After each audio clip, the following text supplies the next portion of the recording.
in here. Oh, I still got the music running. You'll hear that. my my computer's still lagging behind. So I'm going to cut in there. Poor Wayfarer. Speaking about autumn.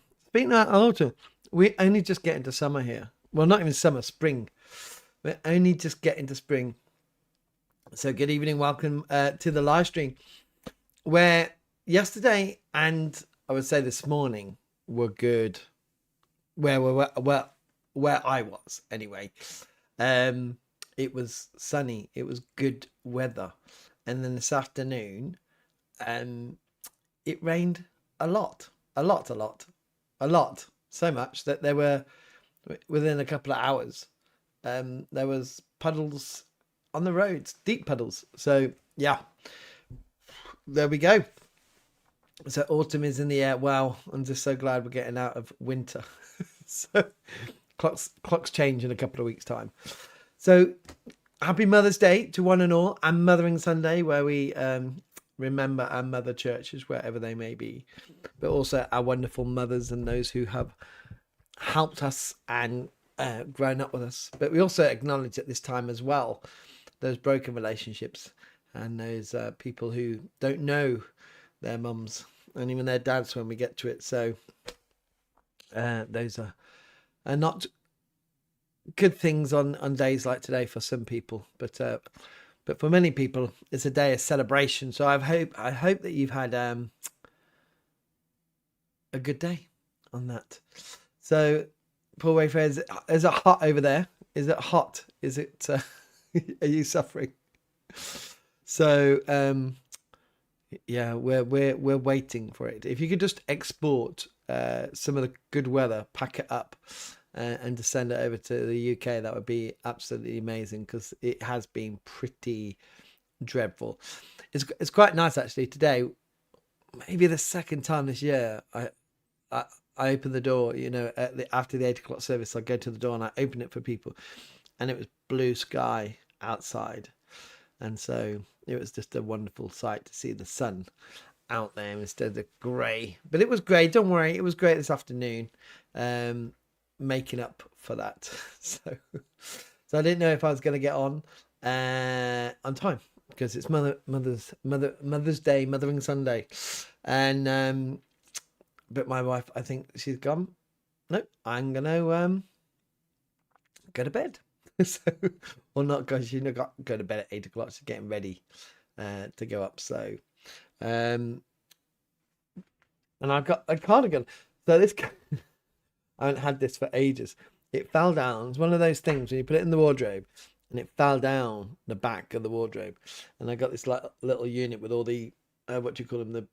The underwear and things. And it fell behind that. And it's just clearing out, one of those tidy ups. And I was like, oh, totally forgot about this. So we give it a good wash. And then I got this, because I've told you about the Sunday morning problem that I have with my hair. If you haven't heard this, it's not a vain thing, it's just a practical thing. Because you get up and you have a shower, and then I get my hair back and I put product in there and it needs to just dry. And if I put a jumper on and off, I'm going to be at the service guaranteed with like hair stuck out like this. So I have to find like old shirts and things. I don't have any of these anymore, so I have to find these so I can go to church, especially as the weather's changing. So when I was in my curacy, and excuse me if you've had this story before, but if anyone's new, there was a joke about the ministry of the hair. And again, what would happen would be, it was just a very practical thing. So when I do my hair, I put product in, and it kind of, you can move it around. It's like not the product, what it does, just keep it there back, but it just adds a bit of consistency. If I didn't, my hair is really fine.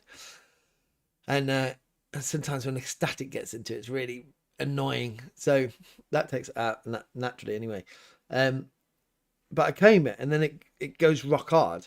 So what I have to do is I have to just break out my hands, see, like this. So in my curacy church, so I wake up, have breakfast, get ready, go to church.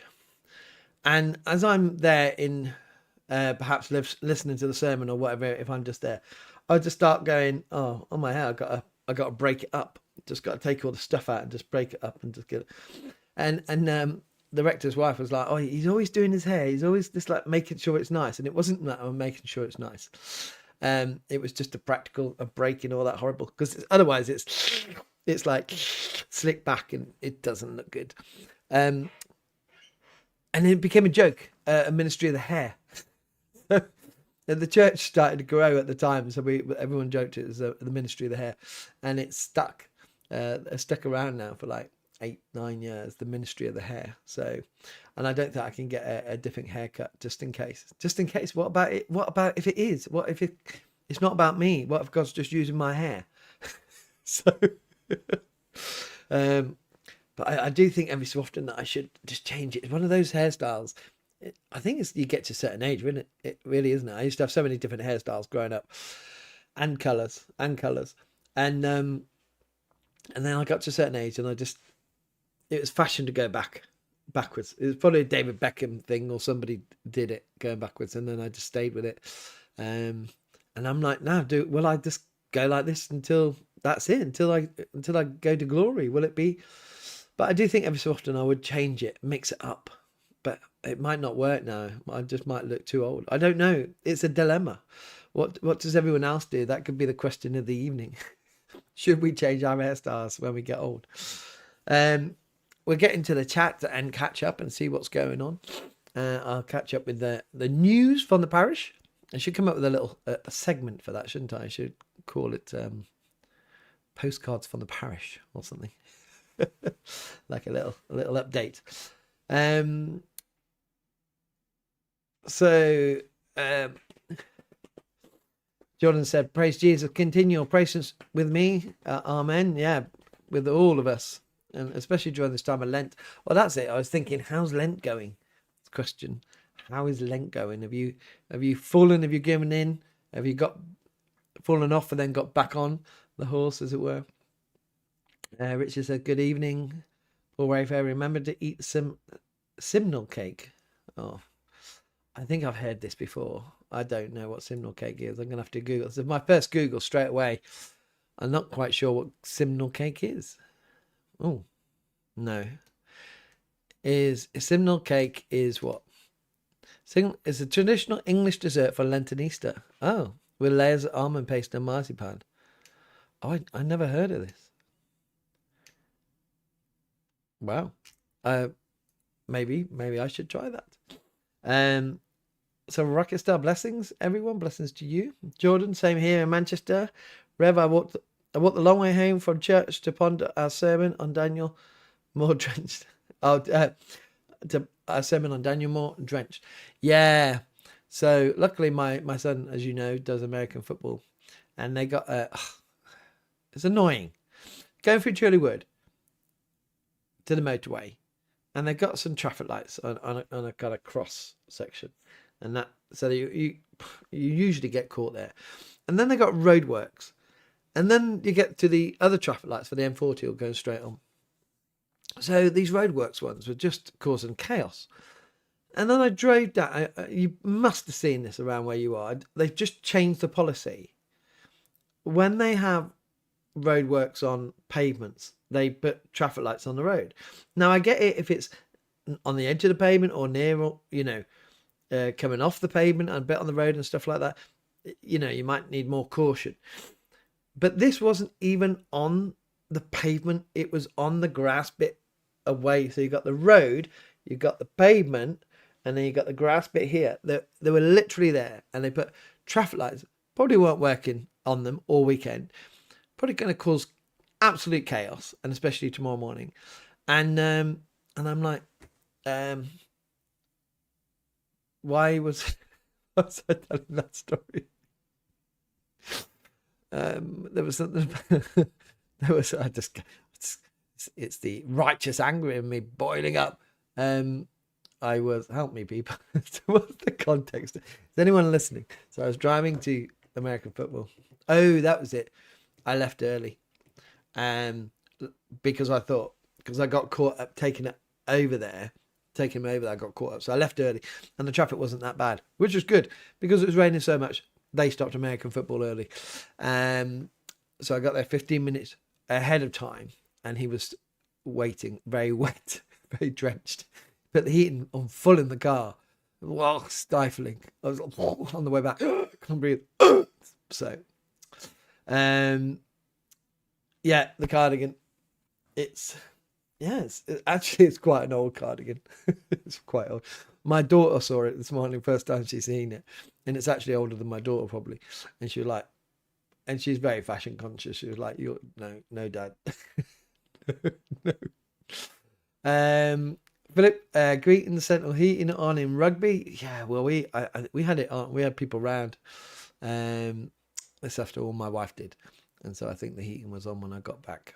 Yeah, no, you just want to put it off, don't you? You just want to get the central heating off. Poor wayfarer. If you become a hip preacher, you could wear a baseball cap and don't worry about your hair. Now, you know what? I'm one of those people. The face doesn't go with caps. It's one of those. You put when you say to people like, "Oh, it doesn't work," my face and the cap, and people go, "Oh, it does," and you put the cap on, and they go, "Oh, yeah, I see what you mean." Like, I just can't wear baseball caps or hats. It just looks, my face just doesn't suit it. It's a blessing and a curse. Russell and Valerie, good evening, fellow Bible nerds. Good evening, you two. So, postcards from the parish. It's not like postcard, but it sounds nice, doesn't it? It sounds quite quintessentially English. What's happening? Well, it's nice and busy today. What was nice? It was nice and busy, and we had a few visitors, being Mothering Sunday, but a lot of people came to church, which was lovely. And we had loads of children today. So that took the people doing the children's work by surprise. But it was really lovely, just a fellowship as well. That's what's nice. And what's really lovely is there was the age range of people coming from young to old, from and that's and they all get on. And there was, sometimes you see these breakthroughs. So there's a couple that started coming to our church. They're very busy, and they started coming about 3 months ago. They're not always there, but they're trying to get there as much as possible. And their daughter lives in Amersham, about 3 miles away from us, and she started to come. Well, they said to me, "Oh, Dan, we won't see you till Easter because we're away now. We're going away." I said, "Oh, that's fine." But their daughter came today, without obviously them, and that was really lovely. That's like,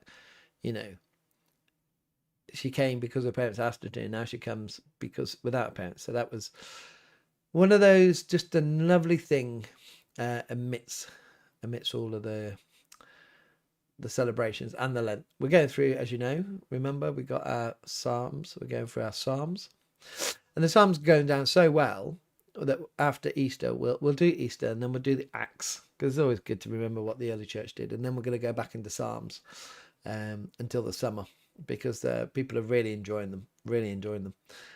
But we had Psalm 2 today, which probably didn't go well in Mother's Day, but that's my fault. Not really getting the days, but it still worked, because we kind of acknowledged Mother's Day, but still wanted to get into the Psalms. And actually, it was I didn't preach today, but it was well done. Then what else? What do you call it? Oh, we got this lovely lady who is in hospital now, end of life. She was there last Sunday, and she had a stroke. She had a stroke 3 years ago, so having another one wasn't good, and she's now on end of life, which was sad. It's one of those parish ministry things. She went on holiday to see family over the past year, which was lovely. To all these different places. Her husband died like 3 years ago, but that kind of just rocks you, when suddenly stuff like that happens, and it happens. But she's on the end of life care now, so we travel with that family. I went to see her yesterday to say some prayers and to read the Bible with her. So yeah. how quick it makes you think. It makes it a reality. We all know that. Saying that, I also, someone gave me a book they gave me about 3 months ago about heaven. They lost their wife, and he read this book about this guy who died and went to heaven. Because I'm always a bit wary about some of these books of people who died and go to heaven and what they say, and one of them proved to be false. I can't remember which one. And anyway, I sat down in my you can just about see it. My chair is there.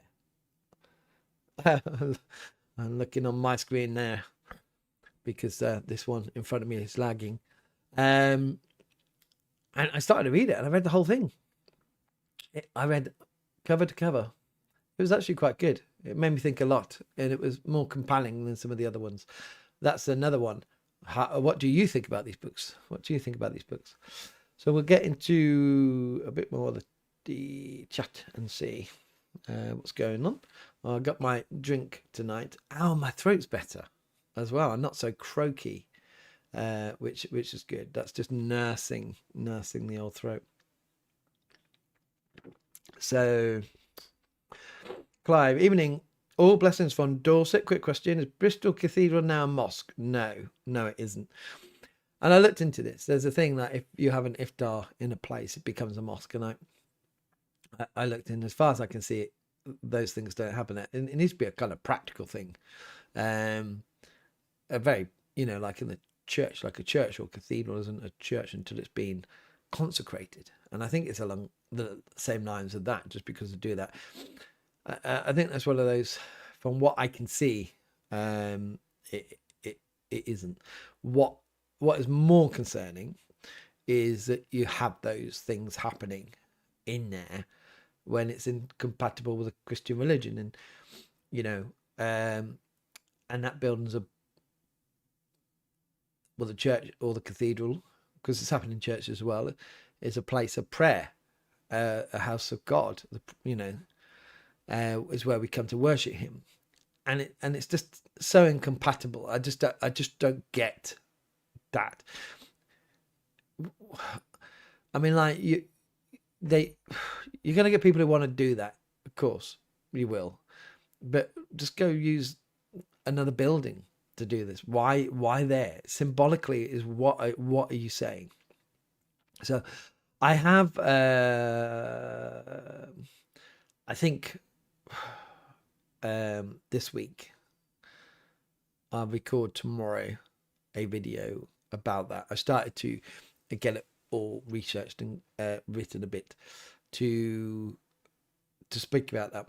So I'll release a video about that hopefully next week and see what I say. Ogden, evening.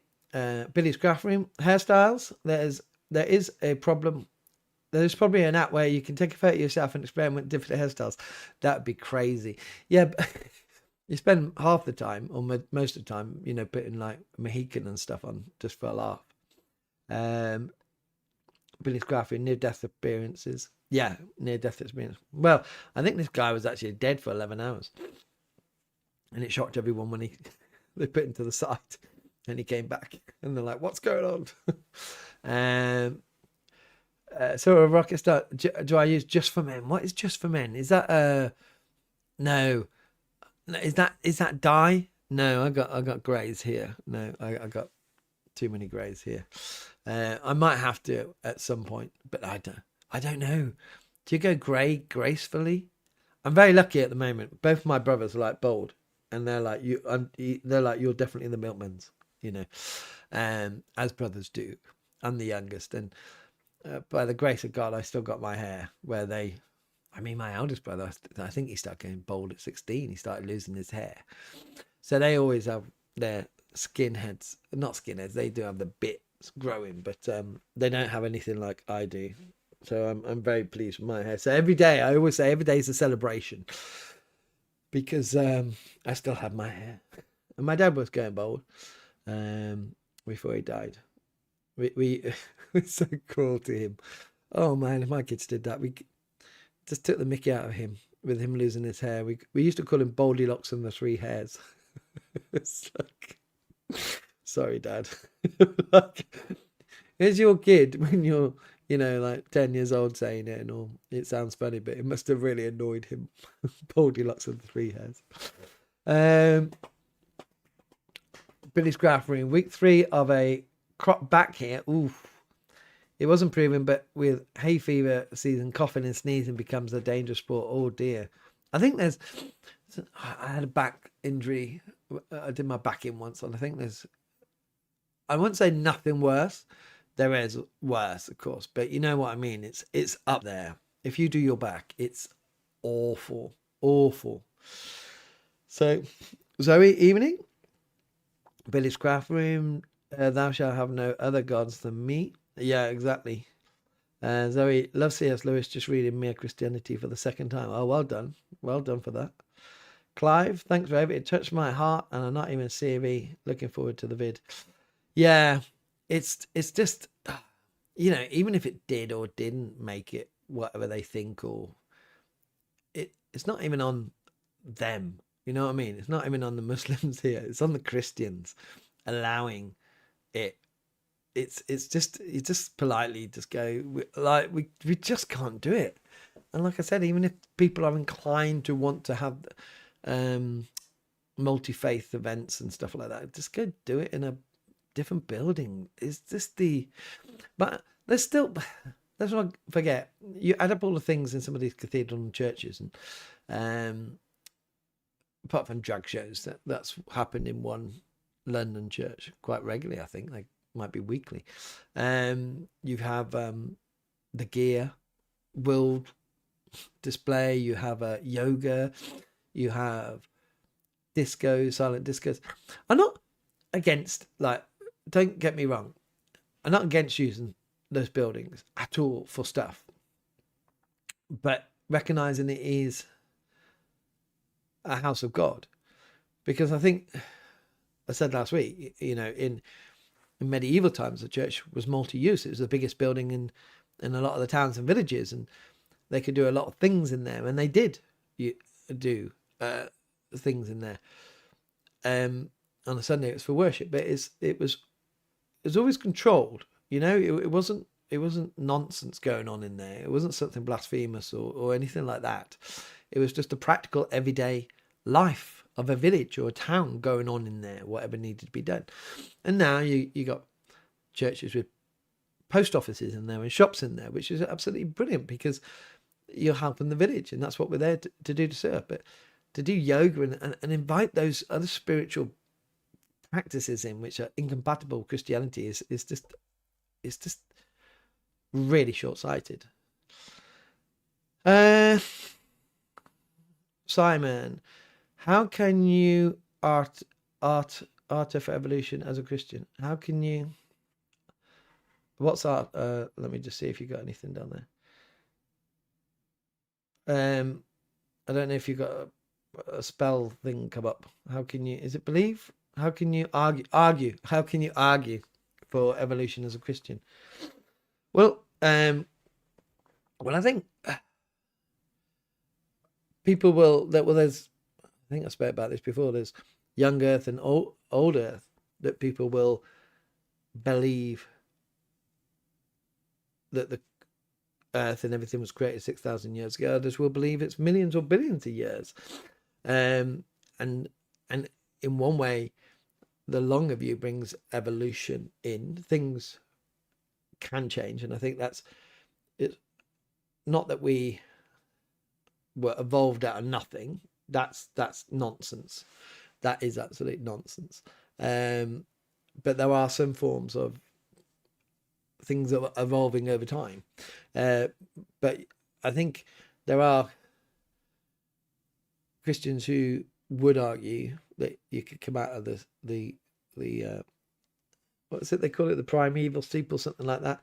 Then we're not created. I don't think as a Christian you can argue for that we are created and created in the image of God. And there's so much theology linked in that, but I don't think you can argue for evolution in that sense as a Christian.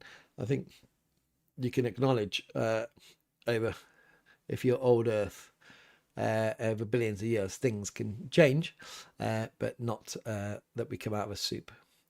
Zoe, yeah, I suffer with sciatica. Ouch. Oh no, that's not good. Yeah. Francis, arrived late. Good evening, all. Good evening, Francis. Billy's craft room was oh, I saw. Wait a sec. Oh, was it deleted? I saw. Oh, it might be saying Rocket Star. I saw. Oh no, sorry, I didn't. It's. Sorry, Russell. I maybe it's me. I'm missing yours. A correction from last week. As I think you misunderstood, BCP stands for Bournemouth, Christchurch, and Poole Council area, not the other thing you were talking about. Oh, right. If you're speaking to a good old Anglican, if you say BCP, Book of Common Prayer, every day, what they should do is recognise that the BCP is so important that they should call themselves the BCPC, and then we got the distinguish. So I can't even remember what I was talking about, but then I harked on about the BCP. We've already had a good conversation, hopefully. Billy Craftman was reading the Book of Common Prayer. There we go. We're already back to the Book of Common Prayer. Page 608. His Majesty's Declaration was a very interesting read. I was just thinking when my Book of Common Prayer is. I got two. And they're both way behind me. I might get it. If I get to the end, we'll go down and see what it says. Argue. Yeah, thank you, Simon. Luckily I got that. Billy's craft room. That was it. Primordial soup. It's a crazy. I mean, like, I remember going to, is it the Science Museum? In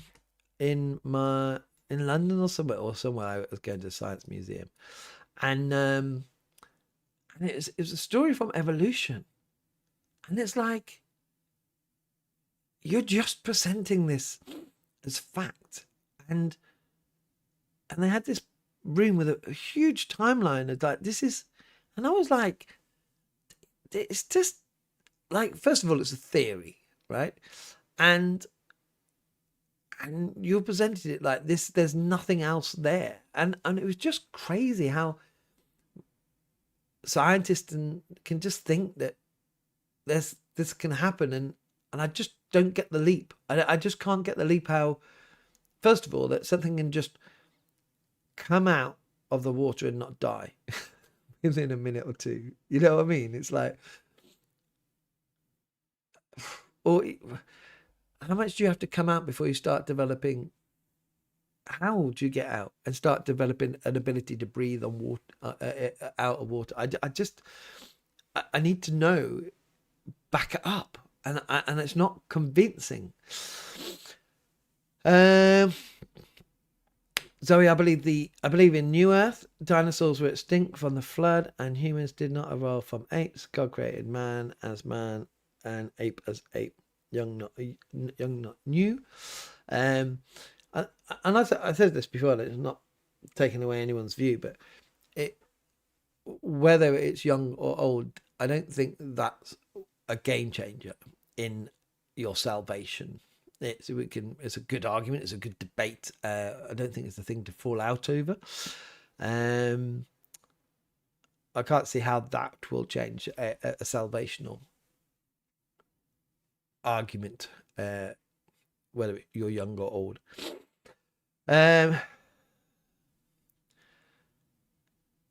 Billy's Graphic, seriously worth a look. The Book of Common Prayer, if it is, then I'll wheel myself back. I'll try and push off my desk in a graceful way, and we'll see if I can make it to the back. I just cleared my wires just for a dramatic exit. So for Rocket Star, there is loads of evidence for the Great Flood and Noah. Evolution is not against the Bible, nor is creationism. They both, I think, have a case. Yeah. And there's evidence. Is it over in India or China about the Great Flood? And legends of great floods. There are around, actually, different parts of the world. There was harking back to a great flood. So, Paul Wayfarer, evolution has no mechanism for how life started. Darwin admitted this. Yeah, exactly. Well, that's the thing, isn't it? It's taken as read now. Billy Scrafflin, let's not get into how much how much D&D or humans are said to share with daffodils. What's it called? I get what you mean. What's it called? I forgot now. DNA. Yeah, DNA. Oh, it's right below. I should read more. Ogden, I'm a bit of a Greek and love old books. Got a copy of the BCP from 1827. Lovely message from a wife to her husband, written at the front that year, obviously given as a present, and makes it more special. I think those things I think we've lost the art of writing in books and those things. I as a kid, I remember going into an old antique store and seeing all these postcards that were sent. It's quite funny now. If we get a postcard, we throw it away. And obviously back then they kept them and they ended up in antique stores. I didn't buy them because I was a little kid, but I was reading these snippets of history that were sent from around the UK. They were old. They were like from the 20s and 30s and stuff, about what was happening and what was said. And it was just a little window into someone's life. And because your postcard was a little bit, we don't send postcards now, like on holiday. It was always nice when I was a kid. My friends go, send us a postcard, and the postcard would get back after you did. The only way to send the postcard was to do it on the first day of holiday, if you're going on for a long holiday. So they would get it, and it's like nothing's happened. It's like, flight was really good, got here, hotel's really nice, pool's really great, send card, nothing to say, see you when I get back. But I don't know. Do we send postcards? Do you send postcards? But it's all right, Rockstar. That's why you're not bold then, and your brother are. It's evolution. Yes. Or I'm the Milkmans. We'll never do a DNA test on the same platform, just in case. So, Russell, I've been listening to a fascinating series on the Bible Project lately, all about cosmology of Christians and other faiths. Fascinating stuff. In the next episode, they're interviewing a scientist. Is that the Bible Project podcast? Or the Bible Project? They're doing lots of videos. It sounds like the podcast. I don't get time to listen to those. Oh, do you know what I did? And I admit, I've been bad, but God punished me. I had to catch up on so I got my daily Bible reading. It's not on an app, actually. It's a audible book, and I got behind. And so I was like, I need to catch up. And I had to listen to days and days worth of Leviticus. So that was my penance. That was like, and I didn't skip it. I listened, and I was like, okay, don't get behind again. No, you're not allowed to get behind again. So, yeah, I'm not going to do that again. Zoe, Christian Science nerds should watch The Flood and the Darkness and Genesis Paradise Lost. What is that? What's that, Zoe? Is that on the Bible Project or something else? Rev Dan is the missing link. That'd be quite scary. Could you imagine? Billy's. So get nicknames for you all. Billy's craft room. I love the smell of old books. Technically, the old book smell is a type of mold, but it still smells good anyway. As a book sniffer.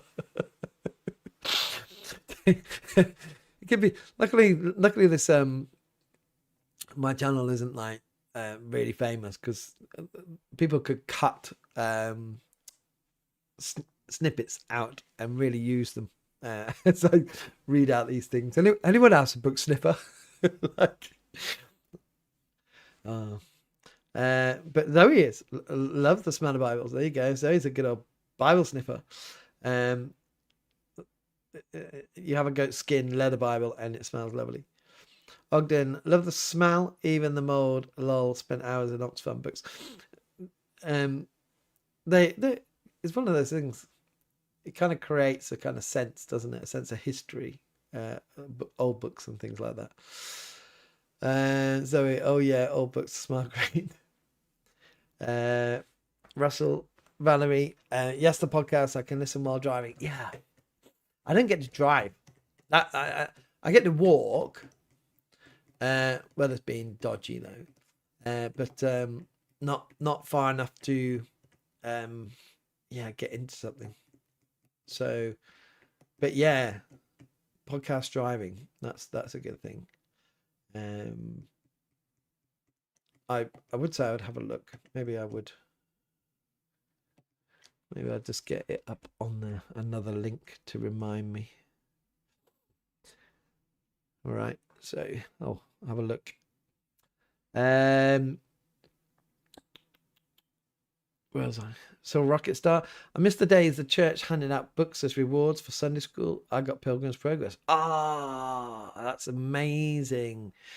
We do. When we give Bibles, we give a study Bible, like a youth study Bible.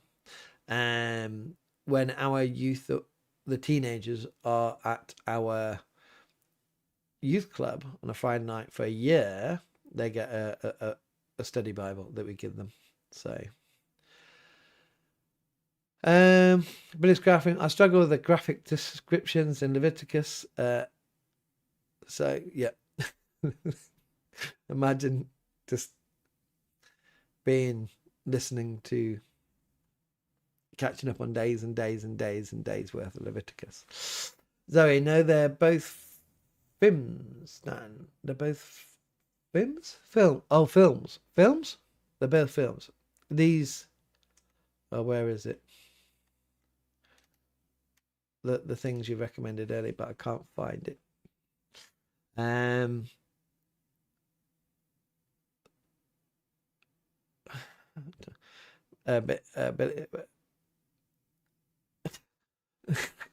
So he's a bit of a sniffer as well.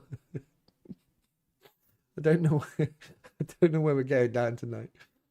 Ogden, wow, Zoe, that goat skin lever Bible, it sounds amazing. I got a wonderful large family Bible from 1850. Beautiful art inside. Also smells good. I got a shelf. You can just about see it. Just here, really some old books there. Next to. Oh no, that's my big books. I was going to say that the C.S. Lewis books, but they're just one up. I love the old books though. I love the older ones. I can't let them get thrown away. That's the thing. It would break my heart. But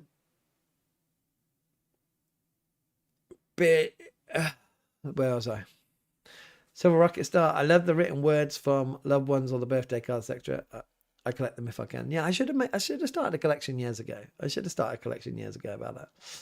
Billy's graphing. Don't judge a book by its cover, but print size and smell are definitely part of the decision process. Yeah. Billy's graphing. I was given a Giddens Bible the year I left primary school.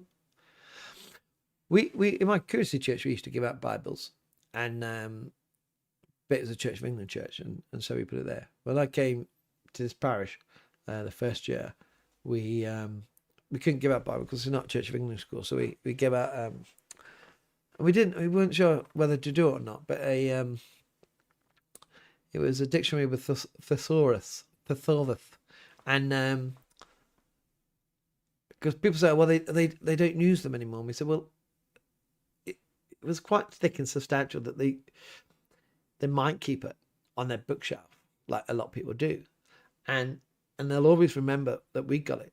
And so we prayed over it and we blessed them, and all of them. and hopefully we put a little sticker in from Cheltenham St Giles Parish Church, that it'll just help them think of the church. So that was the prayer. So film, sorry, the Ark and the Darkness and Genesis. The Ark and the Darkness and Genesis and Paradise Lost. And that I'm trying to work out the titles there.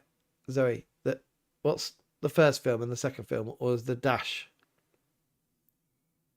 the difference between the first film and the second film?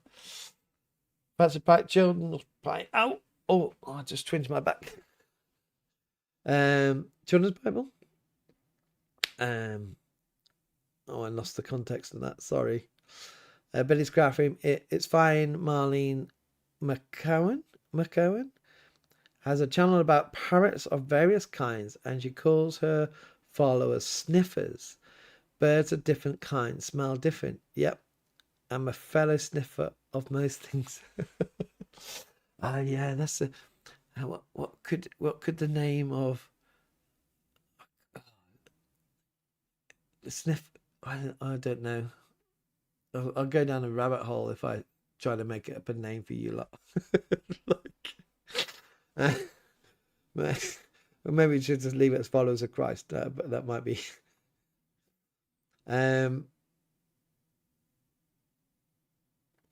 Rocket Star. I like the old 1819 C block prints. What's that? Oh, 18th century C. Oh, one sec. I like the 18th century block prints. Is that like when they did it all on one page? But it's crafty. Gideon's Bible, the spell checker changed what I put. Okay. So what happened to Gideon Bibles? They're still around. They're still around. They're still placed in places. You have to pray and hope that hotels take them back in. But now they want to be all fair, don't they? Which is a bit of a shame. Because we know that Christianity is the one true religion, and we know that those Bibles in those rooms are giving lots of people hope. Is it Rob Archer or someone? Famous story. He was a child of a prostitute, I think, and he was given a Bible, and his story is amazing. It was a Gideon Bible, and now he went round. So Zoe's coming. Telling his testimony, which was really powerful. I think I made it into a little video. I was so taken aback by it. Francis, the Gideons. I was led astray by seeing it was when you left primary school. Oh, okay, yeah. Ogden, we got Gideon's Bibles at school. Also, still got it. Well, that's the thing. When you get given something, you tend to keep it. Well, you hope people keep it. Zoe, sorry, Genesis, Paradise Lost. Okay, and the Ark and the Darkness. And there are 2 films on YouTube or on you have to buy. Billy's Bathroom. I prefer still can't say it. I prefer a thesaurus, as it gives me words similar to the one that I'm looking up. That helps, as I know where to put the new word in my brain. Dictionaries confuse me and give me even more words than that I don't get.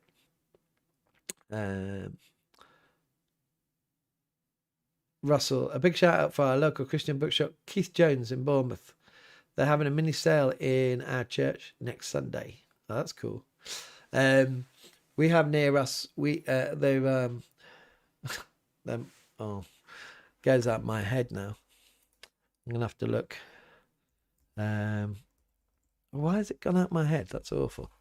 It's in Great Missenden. They're the guys that usually go to New Wine and the big conferences.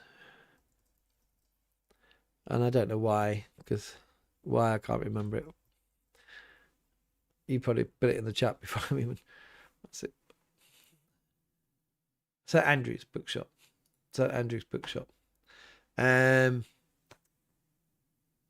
And all these Christian bookshops need support. So yeah, big shout out to Keith Jones.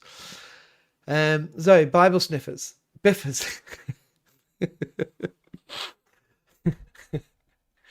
That would just have to explain it. It's not the fact that we can call you biffers. It's just the explanation of how you got there all the time. The power of the word. Is that a name for you guys, or a film, or a context? Russell Valerie, David Suchet came to faith after picking up a Bible in a hotel room. Yeah, he's the most famous one. He's the most famous one. I don't know if he's ever done any work with the Gideons. I'm assuming it's a Gideon Bible that he picked up. Billy Catherine, genuine word for people who appreciate books are bibliophiles. Yeah, they are. Yeah. I heard that. Zoe, the Ark and the Darkness is on YouTube. Genesis Paradise Lost, I paid for. Okay. Zoe, I prefer biffers.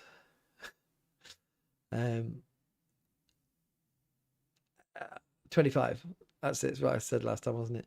I still have Bible my granny gave me when I was about 4. Also, my granddad's combined BCP and English hymnal from his Royal Navy days. I grew up fascinated I was when I was a child. We only had one Bible after my mum died. My brother's got it, my eldest brother. He says it's his. Well, it was his. I'm not sure. All I remember is I grew up with it, and it had it was the Bible, and interspersed through the pages. It was about 6 pages or maybe 8 pages of paintings of scenes. And I remember always picking it up and looking at those paintings and it just being there. And yeah, so my brother's got it now. Well, hopefully he reads it, right? That's it's in his house, and maybe it have a influence on him. But maybe I told you the story. I suppose it's a couple of years ago. And this is how God works over time, and through a Bible. So this gentleman died near me, and I went to visit the family to do the funeral visit. Now, they don't live here. They live away. So we met in this gentleman's house. And I said to them, as we were going through the order of service, is there a Bible verse? And he said, oh, he said, I found his, I don't know if it's his dad or his father-in-law, but he said, I think it might have been his dad. He said, I found his Bible that he got given, I think, in the Royal Navy the other day. And as I was flicking through, there was just only one thing marked.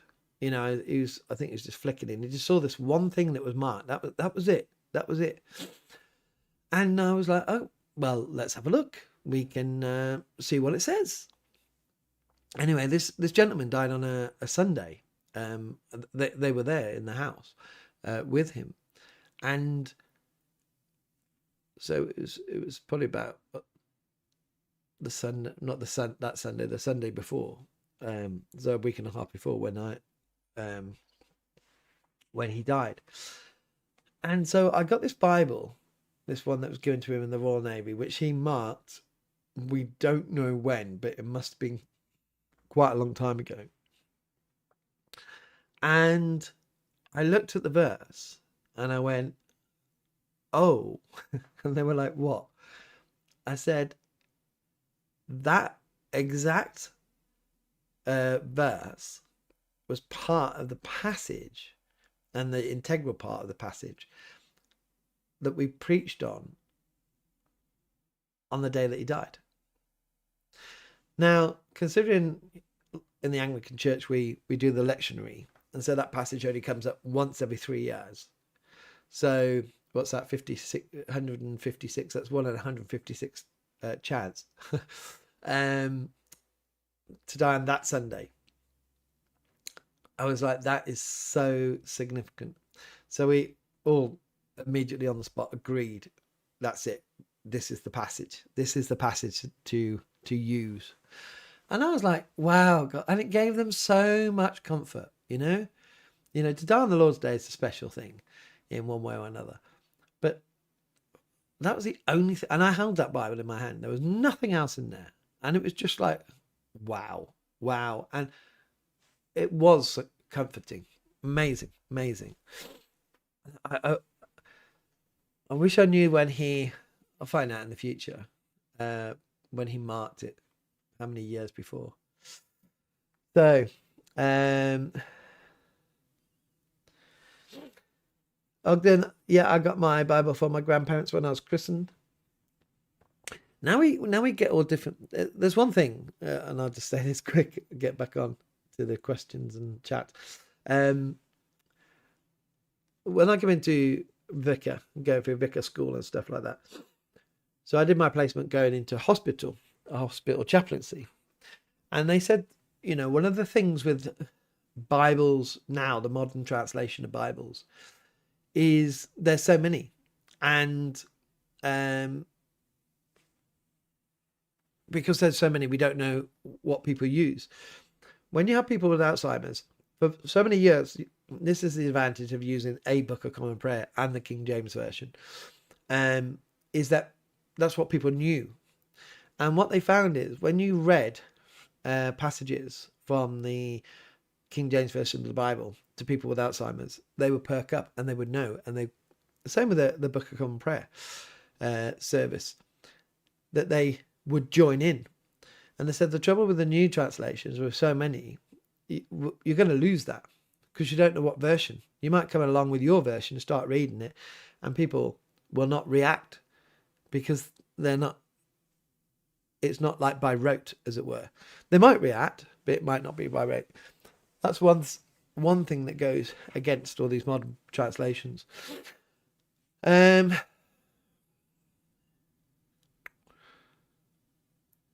Silver Rocket Star, link to Torch Trust. Well, I went off on a little story, so I lost the context. Sorry. Richard was given my RSB Bible by my godfather. I have a BCP with ancient hymns and ancient and modern. I'm going to go back and get you stories because I want to do this. I want to see if it works without it. This might be disastrous. Wait.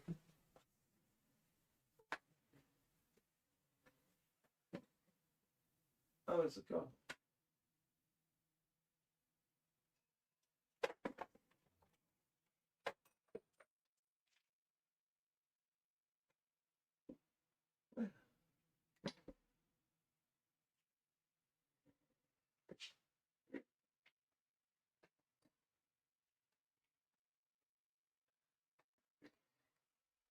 I was actually looking for something else and I can't find it. I was looking for my New Testament. I was given but I picked up the BCP. So I can read that. So what happened? Here's another story. When I first became a Christian. Oh, sorry, I'm looking behind me. That's my shirt hanging out, not my pants. So I'm just... My screen is always my live screen is slightly behind. So when I went to first become a Christian, when I was investigating, I think I went to the pub with the vicar of the church I was started to attend, and he said to me, "Oh, we was chatting. He said, I had this at home, and it was a Gideon's New Testament." And he said, and I just felt God tell me to give it to you. So I'm going to give it to you. And I was like, oh, thank you. I really appreciate it. And it was only a small one. Oh, I don't know where it is. It's somewhere. And I carried it around, right, a lot. And I was reading it and trying to understand what it was all said. And then I worked in an outdoor store in Bicester at the time. And I had like cargo pants and the pockets with the pockets on the side. And I used to put it in the pocket on the side. And so one day my wife washed it, went through the washing machine. I was like, no, I was so gutted. And got it out. And I went through every page. Some was stuck together, but not one page was destroyed. Every page that stuck, I could open up. The only thing that broke was, or got ruined, was the glue that put the cover onto the Bible. Everything else was absolutely fine. And actually what it looked like a Bible that had just been read a lot. So I was kind of like, I went from gutted to like, oh, look at me. I look like I've been reading my Bible for a long time. And I just felt like the word of God just cannot be destroyed. It was like, I know I read a lesson into that, but I was so amazed that nothing really happened to it. And it wasn't ruined. And I still got it. Shame, maybe I'll try to find it for next week. Else I'll just keep looking behind me trying to find it. But yeah, it was funny. Now I've got a catch up. And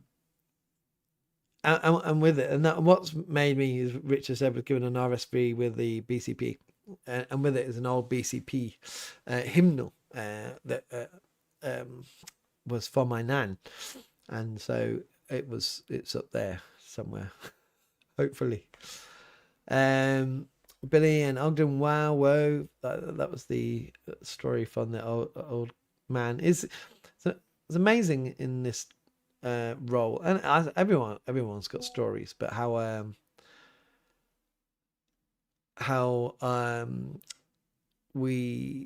God works through these things. Silver Rockets Star also help to make your church site loss friendly. Also help to make the church site loss friendly. Oh, huh? Oh, oh, wait a sec. Sorry, I missed the first part. Still Rocket Star. They give 3 MP3 players to the blind and partially sighted. So now context. Context is king. We say that on a Sunday in the sermon, but also for me. Yeah, that's really good. That's really good. That's good to know. Oh, that's really good to know, actually. Where do you get them from? That would be helpful to know that.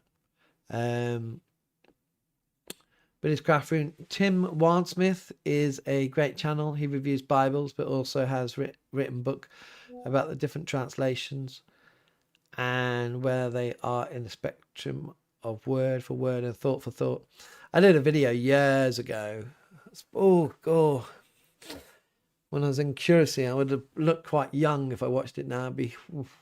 About which Bible translation. That was my biggest video for years, for quite a while. Yeah, people are very interested in Bible translations and which versions.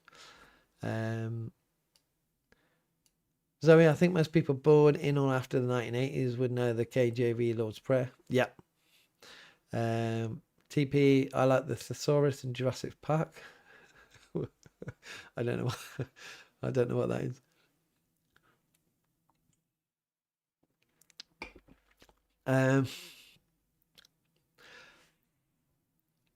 Prance, Russell, Russell Wally. That's a tease. Are you not going to tell us what the Mark passage was? Oh wow! But you know me, you know my mind. There's no chance that I will, but I can. This is good video.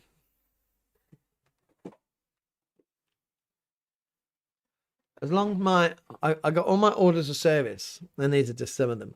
As long as they are in order. Oh, I don't think they are. I think I took them out looking for something the other day.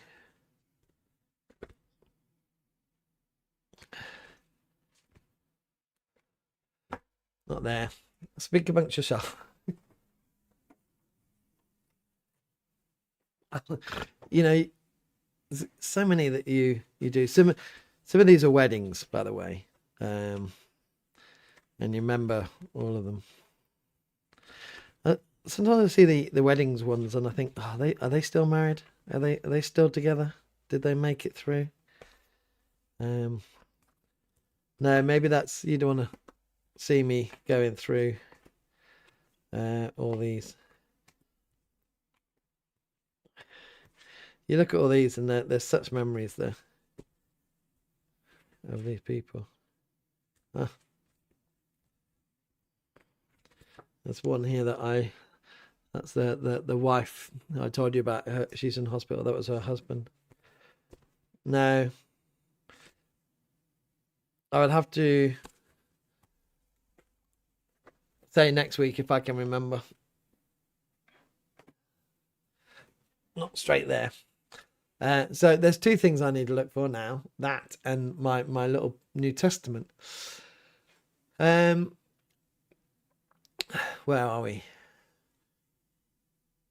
Zoe, that's an impression collection of books. I haven't read them all. That's the.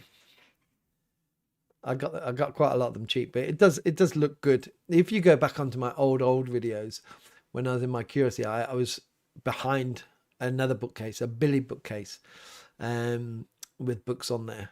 It always looks good. When I move next time, I wonder it would change. Maybe I'll mix it up. We'll see. Could Rev Dan survive without a bookcase behind him? Rev Dan has never done it without a bookcase behind him, I don't think, for the majority of the videos.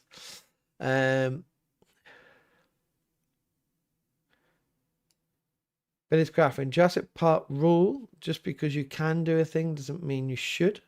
Oh, Jurassic Park rule. Oh, I see. I thought you meant like Jurassic Park rules. Jurassic Park rule. Just because you can do a thing doesn't mean you shouldn't. Yeah. For Wayfarer, we had a modern translation of Psalm 23 today, and it was awful. Dull version, no poetry. Yeah. And when it takes away the walking through the valley of the shadow of death, they translate that into something that's not great. Alfie, when I was in secondary school, I was given a Gideon's Bible, which I left to gather dust when I was 16. When I gave my life to Christ and pick it back up, God really does work wonders through it. Exactly. That's the thing, isn't it? Giving Bibles.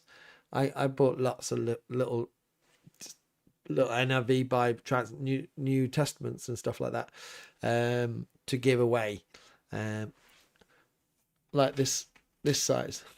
This is my little ESV one with oh, you're not going to see it. The light's catching it too much. Can you see a bit? The writing is so small. Definitely need my glasses for that to be able to read that, but always good to carry around just to, when you're speaking to people, like the guy. That's why I did it, because that vicar give it to me and said, have this, or God is prompting me to give you this. TP Rocky Raccoon. Oh, I lose the context. Billy's Crafting. I like CSB and ESV. If you like CSB, in my Fulfilling Life daily devotional this year, I am using the CSB version. I've done the NIV, I've done the NLT, I've done the ESV, and now I'm on the CSB. So that means I'm in my 4th year of doing a daily devotional. So you can go look at that.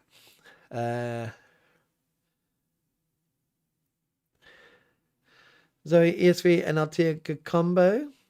CSB I like as a good middle of the road translation, but for fluent reading, it has to be NLT. I like ESV, NLT, but as I said, we use NIV like most churches. Billy's Classroom. That could be because wheat paste used to attach covers to Bibles, so that if repairs are needed, they can be done without destroying the Bible. Also, paper is made of Indian paper. Oh, is it? What's Indian paper? It taught me a lesson. Billy's craft room. COV website has a section called accessibility, which has links to support. Oh, okay, cool. That's good. ESV and CSB has dyslexia-friendly Bibles. See, there's a lot of things that I learned through this podcast, which is great. Ogden, I'm dyslexic and or ADHD, autistic. Oh, or DHD, autistic and ADHD. A decent font really helps me with reading. Oh yeah, I've heard this. Yeah.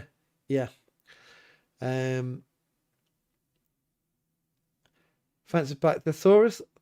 Still can't say thesaurus in Jurassic Park. Jolly joke by TP. I still. Oh right, okay. Yeah, I get it. Yeah. Luckily, I'm not like super famous because I'd just be taken apart by the media, wouldn't I? Not being so quick.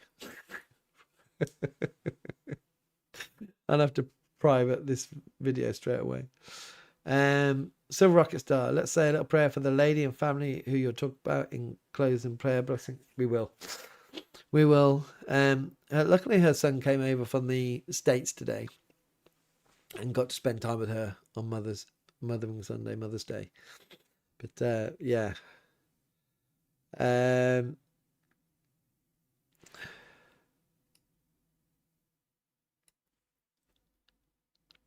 Billy's Classroom. Open Dyslexic is a free to download typeface. Right. So I'm learning a bit more. I caught up on the chat now. Han hasn't come on yet. I think Han works or something to a certain time, and Han will pop on hopefully soon. Clive just read Psalm 23 in CSB. Valley of the Shadow of Death reads Through the Darkest Valley. Close but no cigar. Yeah. IMHO. Oh, I'm not young down and with it. I'm gonna have to Google that. I can't remember what this is. In my humble opinion. Okay. No, I just think things like that. It just takes. Yeah. It takes away the beauty. There is something about the beauty of the poetry of it as well. Thank you, Francis. My humble opinion. I got to get down with all these things. So yeah, and learn. And Billy's crafting says Sainsbury's do sets of coloured overlays online. I'm gonna grab another lot of.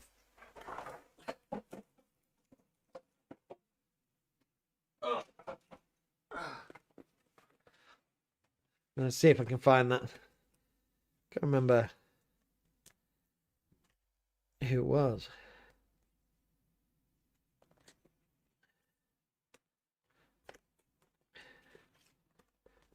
Well, there's so many.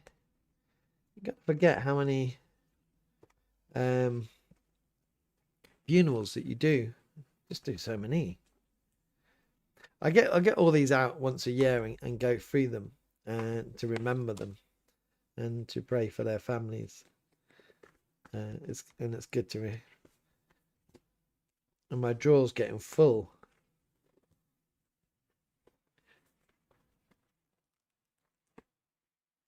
Yeah.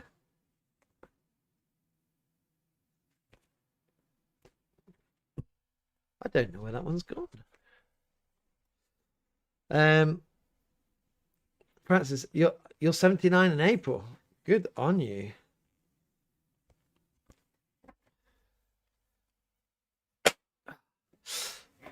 I'm trying to rush through, so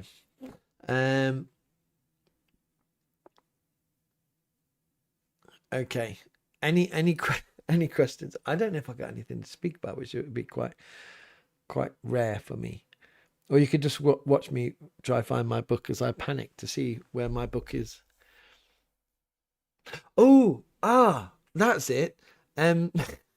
I did the Rev Dan's day to come and see me in my parish, and I set up the ticket thing, and then I was like, well, I need now to launch it, and then I didn't get around to it, because what I'm going to do, and maybe I'll do that tomorrow, is launch it for a few days. I don't want to distinguish between people who support me and not, because not everybody can support me financially, and I think, you know, the widows might. So I never do one of those things where if you give me this amount of money, you're going to get more things, and if you give this amount of money, you're going to get less things, because I think that's just unfair, and that's judging people on what they give, and people actually proportionally might, even if they give you such, and not a lot of people help me, but I appreciate everybody does. The people who give a bit proportionally might be given more than people give a lot, but that's, people give, and that's a blessing. So I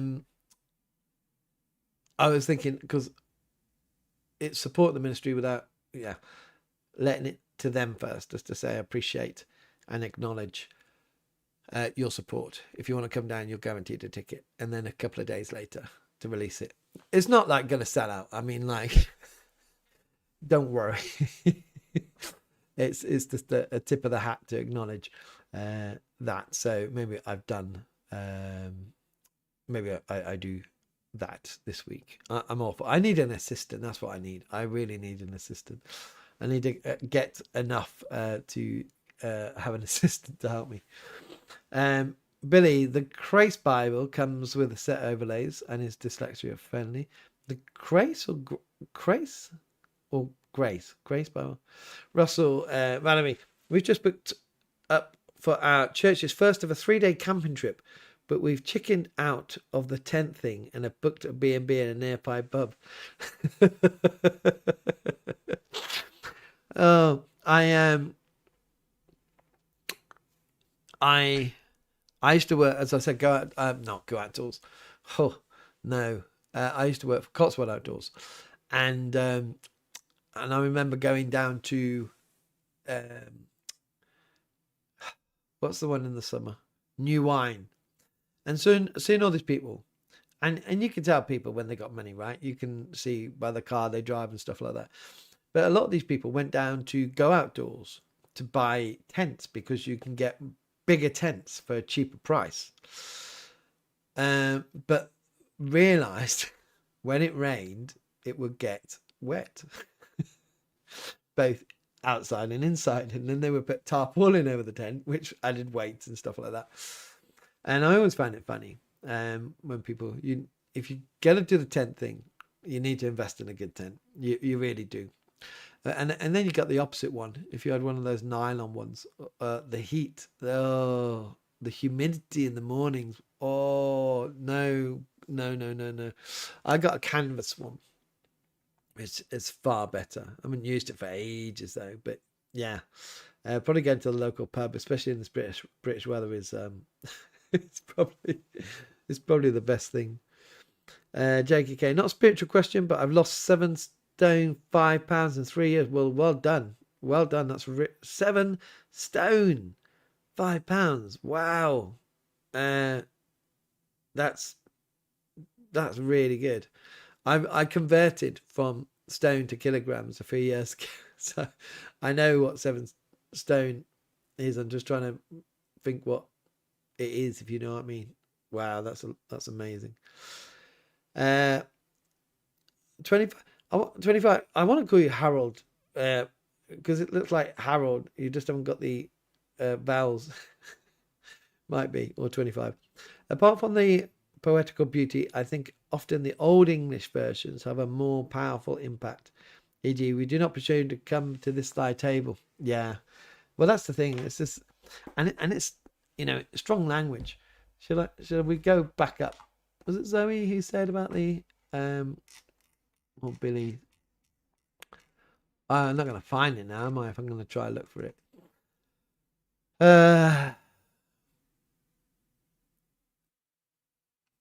PCP. No, this is 608.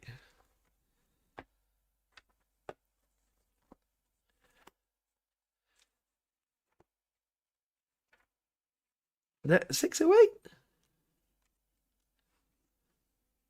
There isn't this. Oh, there is a 6 or 8. Right at the back.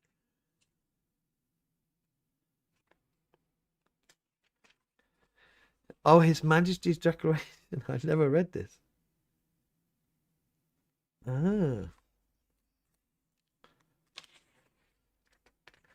Oh, I'm going to read that later. Oh, look, it's quite bright. This is the lights that I have to put up with in my face. It kind of makes it blinds that out. So I didn't realise that was in there. That's a bit bad. I only started using the BCP really at this church. But we got a little cheat sheet, a little book. So I only use that to take it for the collects. So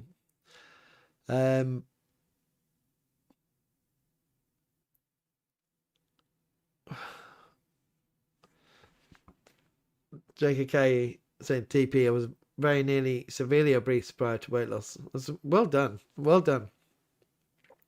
To do that. That's a really good thing.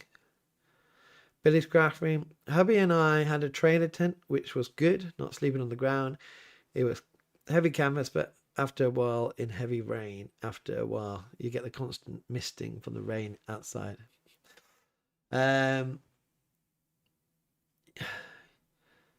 There's something special about camping. But yeah, I think now the best thing to do is glamping.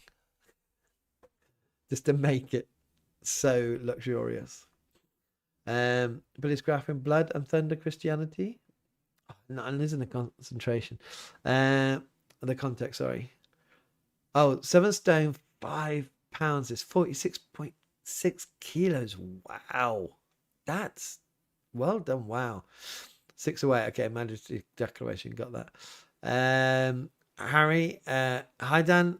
Attending my first church service today. Well done. Awesome. How did you find it? Hopefully you went to a good church. What type of church? Did it have a band? Did it have a choir? Did they have robes? Did they have a collar? Was it Anglican? I'm talking about Anglican churches there. Was it Baptist? Was it New Frontiers? What was it? How was it? How did you get on? And why did you go? Well, that's a good question as well. But well done, and thanks for coming on to say that. It's always encouraging to hear that.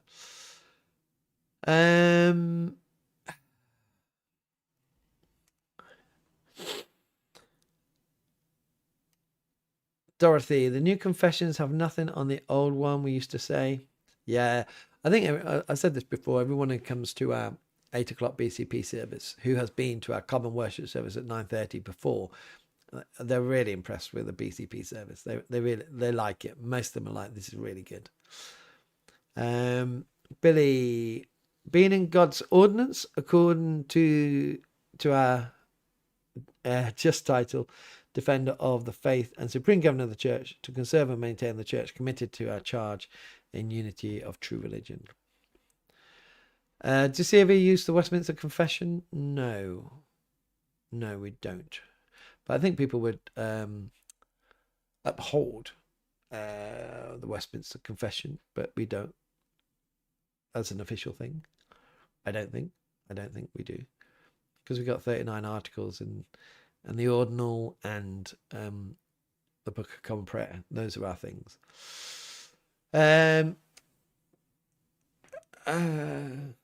It's still deciding 20 HRLD abbreviation of. Oh right, okay. Oh, is that what it is? Your name, Harold, Harry Wold, because we've got it. I used to live near Hereford, so Harry Wold, would it be abbreviation of Harry Wold, Anglo-Saxon bishop? Harry Wold, would that be? Am I right there? Anyone from Anglo-Saxon times that can help me? Is it Harry Wold? TP cramping. Oh, being in a tent when it's rain is awful. Russell Valerie, well done. We hope they were welcoming. Yeah, welcoming church is such a huge thing. It really is. Someone came to our church 2 or 3 weeks ago and said, I came 20 years ago, I wasn't welcomed, and I didn't come back. It's like, wow. Billy's crafting, and in the bonds of peace, and not to suffer unnecessary disputations, altercations, or questions to be read to be red eyes.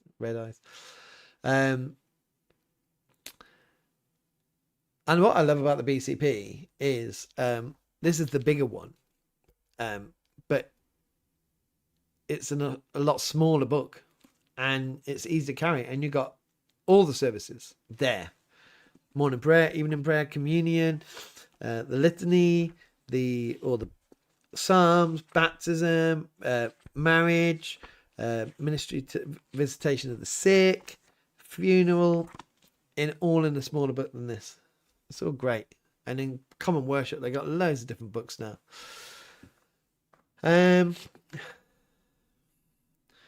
JKK, I've been reading Balanced Christianity by John Stott. It so transformed my view of faith. I massively struggle to break free from a rules-based binary view of faith towards something more. I never read that.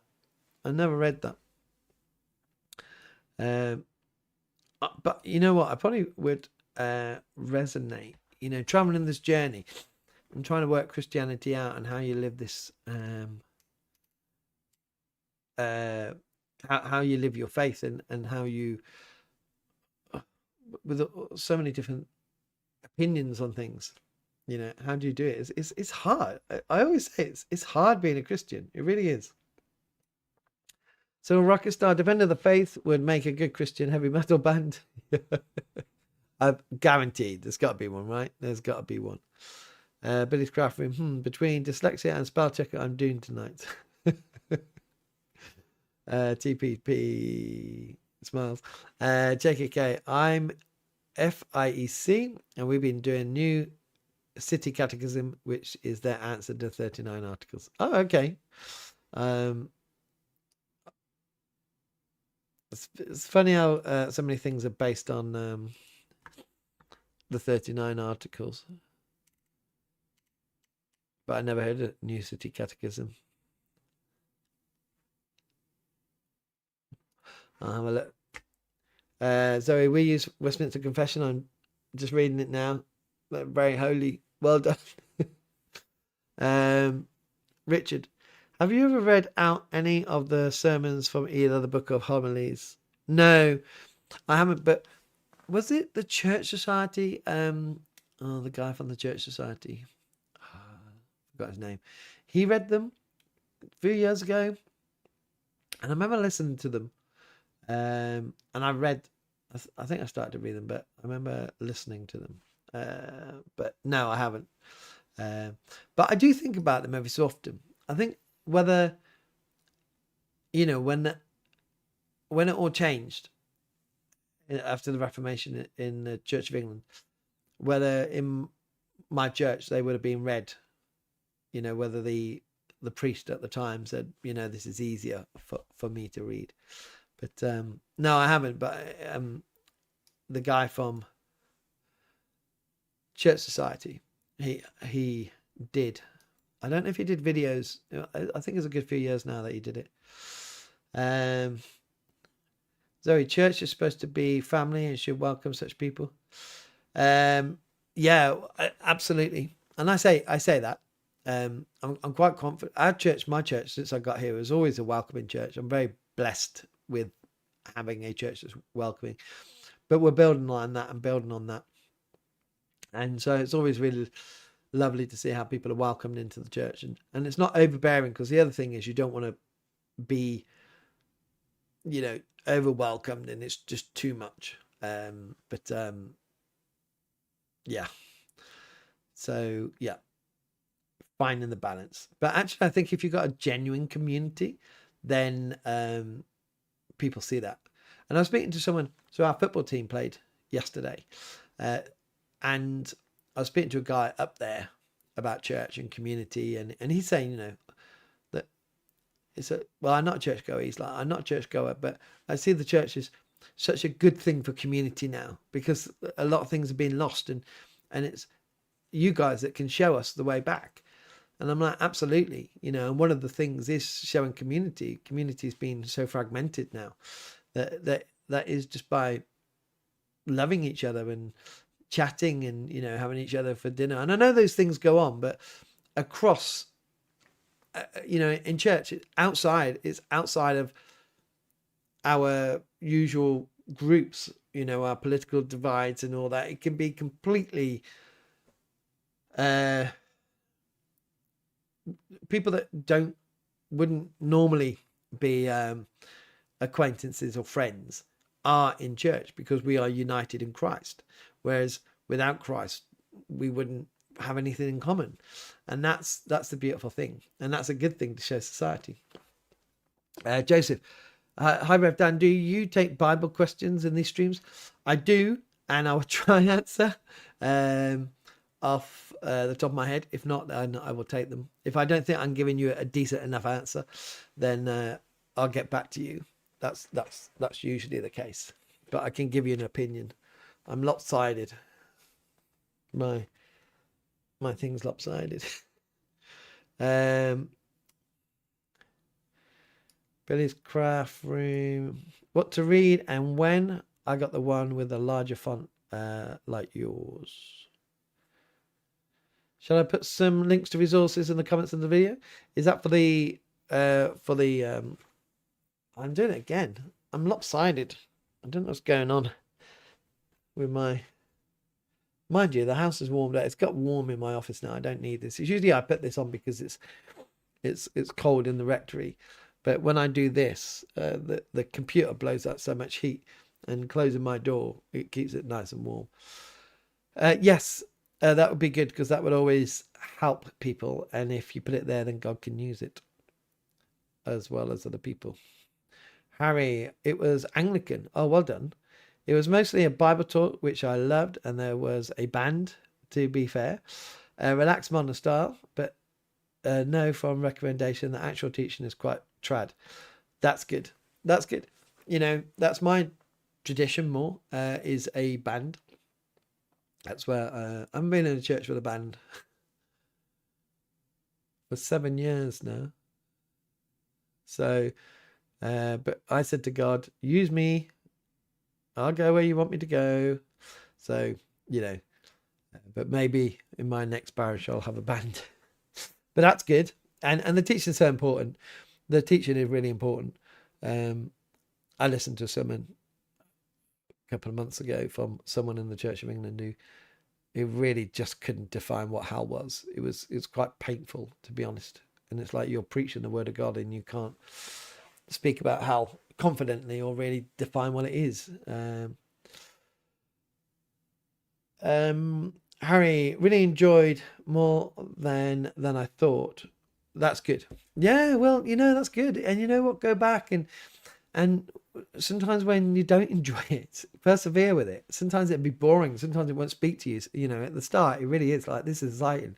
And there'll be times of just going, oh, this is, you know, whoa. It wasn't like it was before. But, you know, the whole journey of being a Christian is a lifetime. And there's ups and downs and stuff. So persevere. And yeah, get yourself involved in the church. Serve God and as well. That's an amazing thing, to serve him with your gift and talents and to be part of that community. Not straight away. Just this time is for you. But when you feel ready. JKK, Lee Gattis. Yeah, that's it. Lee Gattis did the homilies. He did them a few years ago. So you can, if you want to listen to the homilies, then go to him. I definitely think it was him. Silver Rocket Star, when you talk about 39 articles of faith, I wish we still only had the earlier 10 articles. It's funny because the funny thing with the 39 articles is we all say that we uphold them, but we're such a broad church, evangelicals and Anglo-Catholics and the like. And we wouldn't all uphold all 39. But maybe if you try to get them down even to 10, I bet there'd still be disagreement about the 10. Zoe, people who are new to faith don't realize church is actually for sinners. Yeah. JKK, as an introvert, I find the Reformed tradition very suitable for me. There's no over welcoming, endless, meaningless small talk. But there is community, and relationship, and that's huge. That's in the Trinity. That's one of the I'm trying to think. I did two videos actually, Friday and Saturday. One was, so I get confused which one I said it. What? And by the way, I should have released them the other way around, I think, to be honest. But one was reacting to the CEO Stephen Bartlett with Wes Huff about him going to hell. I thought that was a great conversation from what I saw about it and how Wes Huff handled it. But it was in that video that he was speaking about the Trinity and us being formed, created because of the love outpoured. So but it goes back to the relationship as well. We come from relationship for relationship. So that is a challenge, and it's a challenge for all of us. That we can't get too comfortable in one way, I suppose, with our Christianity.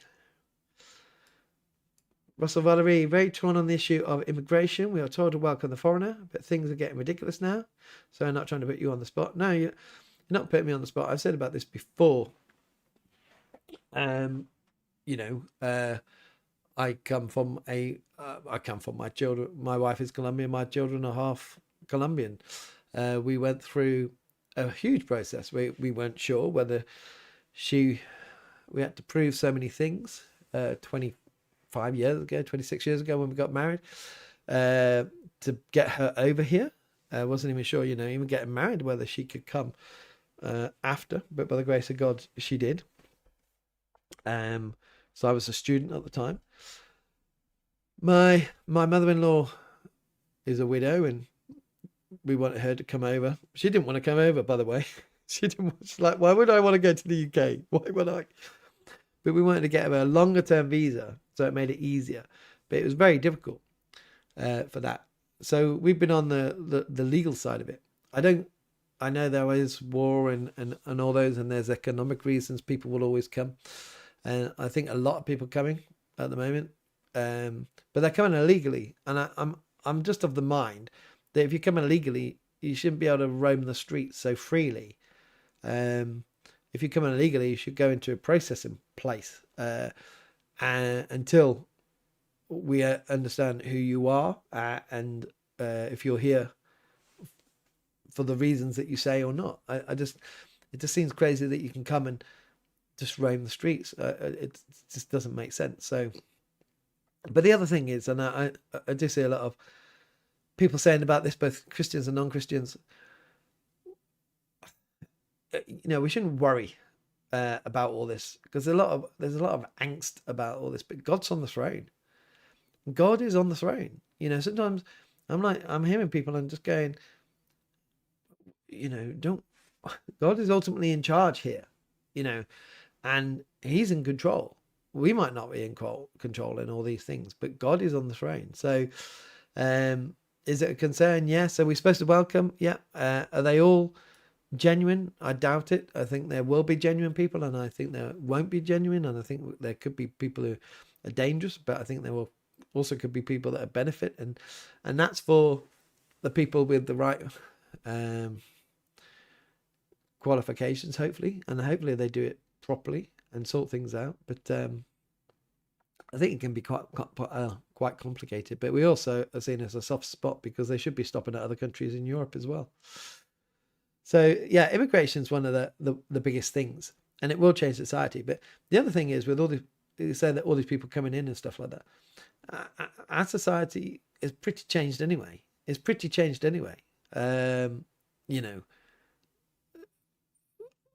We talk. I think some people talk like our country is what it was 80 years ago. It's not even close. It is. There are areas that are completely changed. So sometimes we just have to face where we are. I think it is. It's very different to what it once was. It's difficult, isn't it? Now it's just made it all difficult to speak about. And it is, we also, as you said, we've got to love the foreigner, welcome the foreigner, and love the neighbours as ourselves. So we got to hold those two balances. But I was thinking about it today. God's on the throne. God's on the throne. We don't need to be worried. We don't need to be scared. To be honest, we let's see what plays out in the Middle East first. It's the world's crazy at the moment. The world's crazy, and don't forget in all this, it's going to get worse. Read Revelation. It has to. If we want Jesus to come back, we're not going to have an easy life. Life is not supposed to be easy. The world is broken. The world is broken, and the Christian life isn't all happiness and fluffy clouds and things like that. It's a very difficult life, and so there's nothing to say that we're going to have this happy, brilliant, fantastic thing. It will be hard. So that's what we have to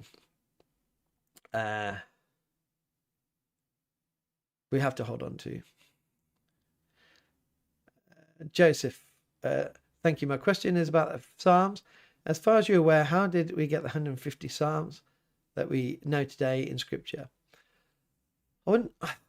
There's probably a deeper question that I wouldn't know off the top of my head. Or I did. I remember probably learning this at theological college. There were many Psalms. That's what I remember from theological college. There were loads of Psalms. And these, I remember the lecturer saying, like, they were the top 150. Like the top 40 now that we have in songs. But they were the ones that were chosen and that made the cut, basically. Why exactly in the number 150? I'm not sure. Maybe somebody does know that.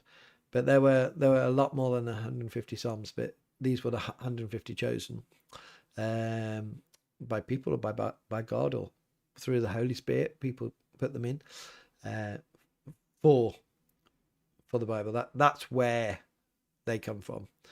But there were many, many more. Billy Craft being added into the conversation about immigration. She agrees, Russell. It's all very well saying if you are asked for your coat, give your shirt, but how will we be able to help others once all the resources have been spent?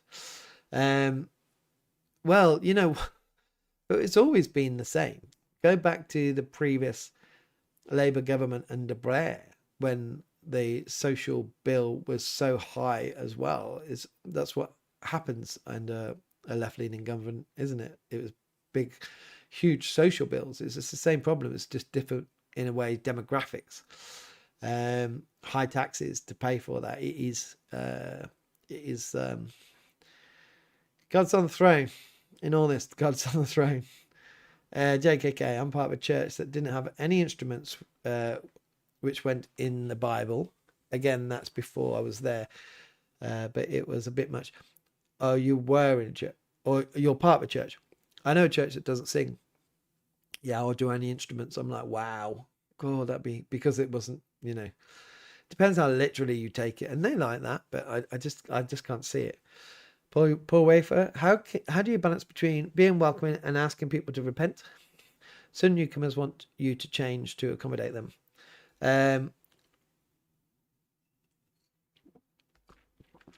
You welcome and you speak honestly. And I think that if people come in and they're in your church and you say, look, this is where we are, this is what we believe, and and they go, right, okay, but I want to stay in the church, but they don't change. It's on them. I think we need to have a conversation and say where we are. But if people are staying in the church, I remember a guy who wrote a book or paper on transgender issues or something like that. Even debated the then bishop here in a debate about same-sex stuff. And I was really surprised because there was a transgender person going to his church. And I'm like, mate, I never thought a transgender person would go to your church. And he's like, yeah. And he said it was good for them to be there because they're hearing God's word. and preached, and taught. And so I think we need to be open. We need to have those conversations. He said to me, I remember him saying to me, he said, the point that this person will go, I want to now go and have an operation. He said, it's another conversation, because that's really life changing. But we've had conversations. We have lots of conversations, and usually you do have conversations with people when they don't hold the same views as you. But we also have to hold that when they're making their decision, they can listen to us, but they're making their decision. They're making a decision, and that is really